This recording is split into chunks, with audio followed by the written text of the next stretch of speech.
So this recording's taking place in Ely Cathedral, and the organ is being retuned, so now you know what the background noise is. Okay, so I've wandered into Ely Cathedral, but I'm not actually walking around the cathedral itself. I've just done a little right turn, gone up a set of steps to the Stained Glass Museum, and I'm with Emily Allen, who can tell me a little bit about it. Hello. So, as we said, with the Stained Glass Museum, we're based here in the cathedral, although we are a separate organisation from the cathedral. On display in the museum, there's about 140 stained glass windows, from medieval through to contemporary pieces. Our windows come from all over the world to come to the museum, so it's not just glass from churches or local buildings. They do come from a variety of secular and sacred buildings from across the UK, Europe and beyond. So what are we looking at? So our collection is glass that has been rescued from other buildings. So they've essentially been made homeless during the course of their life. Oh. Often that's because churches have been demolished or turned into houses or something like that. And the windows have been removed at that point. And through various routes and trades, they've made their way to us over the course of their lives. So we're looking right now at, well, I think it's an angel with wings and a halo. What's that? So this is a window depicting the Annunciation. Oh. So this is Angel Gabriel announcing to the Virgin Mary that she will give birth to Jesus, and she is standing back in surprise. Yeah. This window is one of the older ones in the museum's collection. It's from 1340, and it comes from a tiny chapel in Shropshire, but it's beautifully ornate. It includes painted, designed, coloured glass and silver stain, which is where we get that term stained glass from. Okay, so that was going to be my first question. So what is stained glass? Well, stained glass comes in lots of different varieties, different styles, and different kind of approaches. Sometimes the glass is simply clear glass with lead designs within it to kind of create a pattern or a motif. Sometimes it's simply coloured glass, and that, to make coloured glass, the colour is actually added to the glass when it's molten. So it's not a layer painted on top, it's added into the mixture and blown into sheets, which are then cut into smaller pieces. Older stained glass, you might see, the very oldest stained glass is often just coloured glass held together with pieces of lead to make a sort of a geometric pattern, a bit like a mosaic. Later glass, this one, for example, that we were looking at is 1340, they started to add painted detail and also silver stain, which is that very faint, very pale yellow colour that you see on stained glass. It's a silver compound that's painted onto the glass and fired in the kiln. And depending on the exact chemical makeup of the stain and the exact chemical makeup of the glass and the temperature, all coming together dictates the colour that you get. And it ranges from a very pale yellow to a very deep orange. Right. Okay. So, and that's not all. We're also looking at something, I'm guessing, a little bit more modern? Well, you say that, but actually, this is the oldest piece in the museum's collection. But you are absolutely in good company. I think if I put a sign up saying that was made in 2020, people would believe it. But it was actually made in the year 1210. What? It's mad, isn't it, to look at? It's a really striking, simple design with bold colours, just simple reds, yellows and blues, and a bust of a medieval king. It's from Soissons Cathedral in France, and has made its way to us through a long history of many moves and different things that have happened to it. But yes, I think, and that's the beauty of stained glass. You can look at it and it can be incredibly modern or incredibly ancient, but it still has that same evocative, appeal to people. I think it's the colour and the light and the texture really sings to people and really speaks to people in a way that painted artwork doesn't necessarily do. So some of these other works, they're incredibly fine detail, incredibly fine painted detail. How walk me through what happens So there? when you are painting on a piece of coloured glass, so this we're looking at a red piece of glass that's got painted detail within it, or a green cloak here again with painted detail. The green glass has been made by adding powdered copper into the molten mixture and then blown into sheet. The red glass is made by adding powdered gold into the mixture and made into sheets. So it's the most expensive glass, red. The glass paint is a special type of paint called vitreous paint. And that has tiny pieces of crushed up glass inside it. And the artist would paint it onto the piece of glass and firing it in the kiln. And those tiny fragments of glass within the paint then fuse to the base glass that you've painted it onto. And it means that several hundred years later, they're still permanently attached and still just as vivid as the day they were painted. Now, this particular painting will be interesting to anybody who went past Houghton Mill So there we've got a water wheel. Oh, it's St. Catherine with the St. wheel. Catherine. Yeah. So it's not a water wheel. Oh. But it is a wheel. She is holding a wheel. But there's lots of different kind of iconography and details within windows that you can admire from afar, but also close up as well. So, do you, by looking at these, do you start to get a feel for who your saints are? And, yes, it's certainly a skill you develop working here. Okay. You start to notice saints and their attributes and the different things, the books they're holding and the keys and whatever else. And yes, you start to pick up on these. So this guy here with this is St. Lawrence, and this is the gridiron, and he had horrible. Yes, he didn't have a very nice time of things. But we're looking at something that looks, well, I have to say, more appealing to me. What's this? So this is a medieval peasant, and this is actually from Ely. It's one of our few pieces that is from this area. Yes. And it was originally in the Lady Chapel here in the cathedral, but the windows were destroyed and only fragments survived. Yes. Many of the fragments were resited within the Lady Chapel, but this is one of them that didn't make it into that window. And I just love he's a peasant with his hand on his hip, and he looks distinctly unimpressed, I always think. Is he scratching his navel? Yes, I think so. But we've got a little window into what ordinary people might have looked like. Yes, absolutely. And this window here, which is next to it, is depicting donors, medieval donors. Yes. They're just ordinary people. And it doesn't matter whether it's an ordinary person, a saint, or even a modern person depicted in windows. We have windows also in the museum that were made relatively recently. Yeah. So, we have windows that are very contemporary in their approach. Oh, wow. So this is really quite something different. So this one was made in 2017 by a Scottish artist called Pinkie McClure. Yeah. It's called Beauty Tricks, and it really challenges us to think about our own perceptions and our perceptions of other people, about body image and what we think of ourselves and others. And it's one of those windows that from a distance you think it's quite a traditional image of the Virgin Mary. You've got some spires of a church and some very traditional floral sort of detail. But when you look closely, you see that Mary's halo is actually made up with scalpels and Botox needles. And when you look closely at Mary's figure, the figure of Mary, she's actually marked up for plastic surgery. And when you look closely at the details of the flowers, you see actually the thorns are all on, across the flowers. Yes. And it's one of those windows, the more you look at, the more details that you see within it. Absolutely incredible detail. You mentioned those roses. They're so delicate. Yeah, and it's beautiful colours, and it's really vivid, and it really speaks to people, and it's really encouraged some really interesting conversations, both with adults and children in the museum. So we've got you mentioned very ordinary peasants from medieval times. We've got something incredibly modern.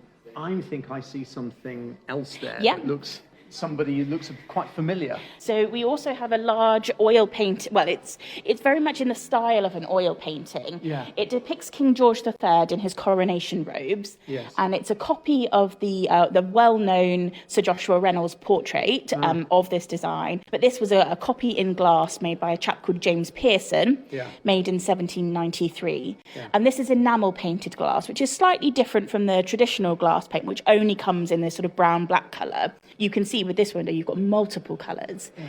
Enamel paint works similarly, though, with crushed up glass inside it, which is fired in the kiln to affix the two together. But it allows you to build multiple layers and create sort of a depth of colour. Yeah. And it does create a sort of more oil painting style. Yeah, very distinct, very different, but at the same time, definitely see-through. And this window is on loan to the museum from the royal household, from the royal collection. It was originally in Windsor Castle in one of the dining rooms there, but was taken out because it was an unusual choice. It was put above a fireplace, and this window is only about 1 to 2 millimetres thick, the glass. It's incredibly fine, put above a roaring fireplace. It doesn't make much sense as a choice. So we're seeing some very obvious lead fastening, but what's the name for that? Lead. So it's called a lead calm. Lead calm, yeah. Yeah, and it's shaped like a capital H. Yeah. So if you imagine a capital H in your head with a gap at the top and a gap at the bottom, you then slot the glass into those two gaps, and then where the lead meets another piece of lead, you solder the two, and that fixes them together. Right. And that gives the window structure and support, but it also gives it a little bit of flexibility as well, because lead is a very soft malleable metal, which can very easily wrap around the sort of different shapes of glass. So there are some very thick traces Yes. there, but then there are some very, very fine ones Yes. as well. So the thick ones are the original lines intended by the artist James Yes. Pearson. And if you look at them carefully, you see he's trying to disguise the lines Yes. of lead in the design, so it follows the curve of the cloak and Yes. the curve of the chair, because he's trying to create this oil painting effect by reducing the impact of the lead lines. These thinner lead lines that you also see within the panel are actually repairs. Right. So because this glass is incredibly fine and was placed above a fireplace, it's been damaged several times in its life. So these are repair leads that have been added later on to fix the glass back together. So you can make it look like it was deliberate. You can. It's got that going. But artists use lead in many different ways. So we can see with this panel, the artist has tried to disguise the lead as much as possible. Yes. But if we move on to a panel like this one, which is a heraldic panel with a coat of arms, you can see that the lead is very much part of the design. It's integral to the design. The artist has really used it as a tool within the piece that he's created. Yeah, so it's almost like the drawing. Yeah, using a big. I was going to say a big Sharpie. Maybe that's not the appropriate. But they're using it as a dark line within the panel to create that impact. Yeah. So and this again, but it would still be in a religious setting, presumably. This one was from a church, Yeah. but it depicts the arms of a queen. Yeah. But heraldic glass is also seen within, private homes, Yeah. country houses, regular people's homes.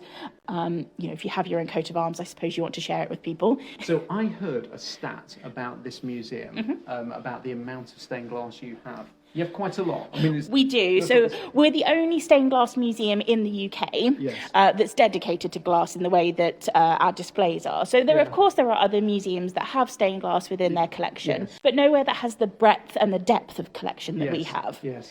So what you see on display here in the museum is about 140 windows, which makes up about 10% of the museum's collection. Right. So we have thousands and thousands of pieces of glass that come from all over the world to come to the museum. Yeah. As I said, from a range of churches, both tiny little chapels up to massive cathedrals, but also secular buildings, private homes, civic buildings, all sorts of things. So all of those churches that I went to, or anybody who's Ouse Valley Way goes into, what sort of things if you want to become an aficionado, what sort of things should you be looking out for? Well, I think having a look at the quality of the painting that you see, really look at the eyes and the hair and that sort of thing. That's really where you often see that excellent detail. Yeah. But I think the beauty of stained glass is there's so many ways to be interested in it. Yes. So you could show a window to 50 people, and 50 people would have a different reason that they love that. Yes. It could be the location that you're in and the setting. It could be what's depicted, the scene that's shown. It could be the colours, it could be the artist, it could be any number of things. What about time of day, so you get the light on it? Absolutely. I think that's also, one of the fantastic things about a window that's still in situ, is you get so many versions of it. You get the morning light, you get the evening light, you get the bright sunshine in the middle of the day. And because it's a church, it's probably going to be facing... They will have thought about it, Yeah, so these windows are placed with a view to appreciate absolutely. it. Yeah. So you get windows, in a north aisle of a church that's dark in the morning that has, a beautiful sunrise, in the window. And we have one just up here. Yeah. That shows a big, beautiful sunrise that was placed in the right spot in the church so that in the morning the light would shine through this and you would really appreciate the design in a new way. That would be amazing. Probably ought to describe some of these things. So it's actually, it is a sun rising over hills. Absolutely beautiful, big rays of sunshine. So you can just imagine that lighting it up. You've got the beautiful florals and the running water and the lilies and everything. It's one of those windows that it's beautiful from a distance, but also when you get up close and you see all those tiny details. Now, that's one of the other things I've just realised. Takes a while to realise some of these things. We're looking very close up to these windows, whereas obviously when you go into a church, you're not always... being able... So do you think take a little pair of binoculars? I think, binoculars or your camera zoom. I mean, even mobile phones are excellent at taking photos these days. So, it's always great to take a photo and then zoom in and you see some of those details that you would ordinarily miss. So think about the time of day. Yeah. Think about whether it's sunny or not. Take some binoculars with you. So if you walk this far, maybe go to the shops and buy a pair of binoculars for the rest of your journey. Oh, this is absolutely wonderful. I really recommend anybody comes to this museum. It really is fantastic. Great. Thank you very much. Thank you. So I've just sort of started recording again because there's something else we've just stumbled across. So one of the many brilliant things about the museum is the opportunity to see glass by so many artists that you will know in other art forms, but here you can see their work in glass. So we have pieces here made by William Morris, Edward Burne-Jones, Dante Gabriel Rossetti, William de Morgan, Harry Clarke, all sorts of famous artists that you maybe know in other forms, but you can see their work in glass here. But that also continues to contemporary artists as well.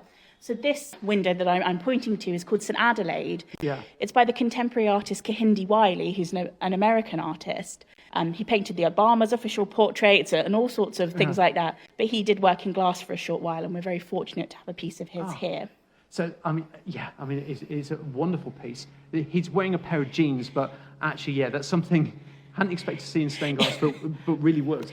I'm just really struck by the idea that you've got pre-Raphaelite painters who are trying to recreate this sort of, dreamlike medieval time, but they're using a material that you find in medieval churches. Yes. So it's and I think that's the beauty of stained glass. It's that continuation of the craft. Yeah. So a medieval artist is using the same tools and materials and processes that a modern artist is also using.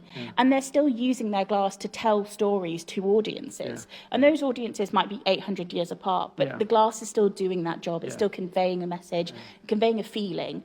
And that's something that you can experience here at the museum, but also in churches, civic buildings, wherever you see glass, it's telling you a story, and it's made using those traditional tools, traditional methods. So is there any kind of like map of where stained glass is?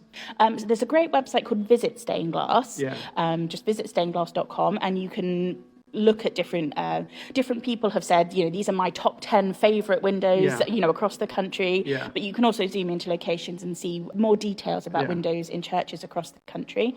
But also our own website is a great one, which is thestainedglassmuseum.com. Right, okay, I'll leave a link to that then. All right, lovely.